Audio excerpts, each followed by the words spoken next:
Bom dia, Rafa da Jazz aqui. Hoje estamos aqui diretamente dos estúdios da Jazz e recentemente nós fizemos um vídeo falando sobre documentação imobiliária, o que é necessário que o comprador preste atenção no momento de comprar um imóvel para que ele se resguarde e não venha de repente, inclusive, a perder a propriedade deste imóvel mais para frente. E o pessoal perguntou embaixo, Rafa, uma perguntinha muito simples.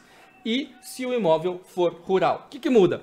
Porque quando a gente fala de imóvel rural, não necessariamente é aquele imóvel no meio da fazenda, né? A gente pensa, que tem vaca, que tem cavalo. Não, às vezes é simplesmente um imóvel que está um pouquinho depois do limite do urbano ali e já é tratado como rural. Então nós precisamos entender, muitos condomínios residenciais acabam às vezes sendo rural, né?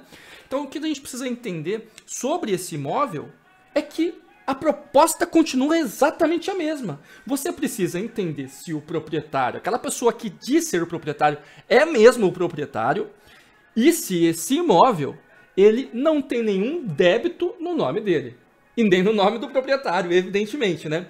Então, no que diz respeito a certidões pessoais, no que diz respeito ao nome do proprietário, aqui é muito simples, é a mesma coisa, porque a pessoa é a mesma, né? Então, nós vamos tirar aqui aquelas mesmas certidões que a gente falou naquele vídeo, vamos tirar certidões pessoais, municipal, federal, estadual, vamos pegar nos cartórios de protesto, conferir todas essas informações para ter certeza que essa pessoa não tem nenhum débito no nome dela. Rafa, mas o imóvel é o imóvel, a pessoa é a pessoa. Não, a pessoa responde pelos débitos através do imóvel. Então, quer dizer, você tem que tomar muito cuidado, porque quando você for comprar o imóvel, é seu dever como comprador aferir esses débitos, porque a pessoa responde pelos débitos com os imóveis, com o imóvel dela. Pode ser que até esse imóvel já esteja penhorado para pagar esse débito, ele nem possa fazer essa transação. Olha que grave, né? E de repente pode ser que você esteja aqui configurando uma fraude contra o credor, ou até uma fraude a uma execução. Você está vendendo um imóvel que não poderia ser vendido porque ele já está penhorado para que seja o pagamento de um débito que essa pessoa tem, e ela está tentando se liquidar rapidamente, transformar aquele imóvel em valor. Então é muito importante que você venha a se resguardar, porque senão você certamente vai ser prejudicado por um débito que é do vendedor. Então fica bastante esperto para conferir esses débitos, porque é dever seu como comprador conferir essa informação. Vou inclusive te recomendar que você faça essa transação juntamente com um advogado especialista na área, uma imobiliária especialista, para que você consiga ter certeza no que diz respeito a esta compra e acabe não caindo aí em um possível golpe, um eventual golpe que pode acontecer realmente se a pessoa estiver vendendo um imóvel que está, por exemplo, respondendo por uma execução. Então fica esperto nesse sentido. No que diz respeito ao imóvel em si, aí aqui a gente já adiciona alguns pontos a mais, porque nós não estamos falando de um imóvel urbano e sim de um imóvel rural, mesmo que às vezes pareça que seja urbano, é um condomínio, né? Você olha, ninguém sabe que é rural, mas às vezes pode ser rural se ele está fora ali do limite urbano. Então o que você vai ter que conferir de diferente, basicamente, o primeiro, o que é igual? Matrícula, todo imóvel tem matrícula, então esse também tem. Então você vai ter que olhar lá no matrícula, lembra, tudo do imóvel está lá. O proprietário, inclusive, se a pessoa que você está conversando não está na matrícula, desconfie muito, tá? Então fica muito ligado para você entender. Às vezes pode ser que não esteja, mas ela tem a procuração de quem tem para vender.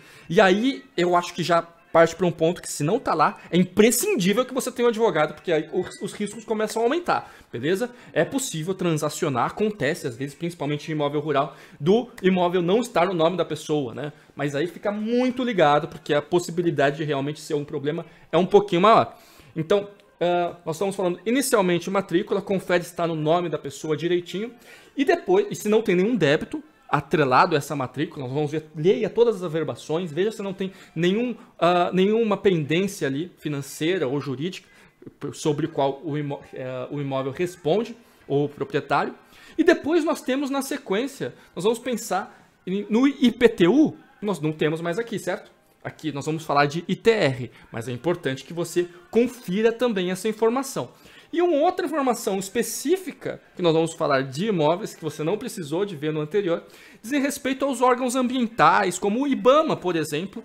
Essas informações precisam serem conferidas como um ponto adicional. Então é legal que você seja assessorado por uma imobiliária que ou seja especialista em rural realmente, ou que estude para aprender um pouquinho sobre rural, porque foi o que eu fiz particularmente quando eu transacionei meu primeiro imóvel rural, né, que era bem nessa característica. Ninguém sabia que era rural. A gente descobriu que era rural quando nós fomos tirar as matrículas e falamos, opa, aqui não é urbano. Sorte que a gente, ali no caso, era uma transação que envolvia um pagamento com permuta, mais o restante à vista, né? Então possibilitou ali que fosse executado.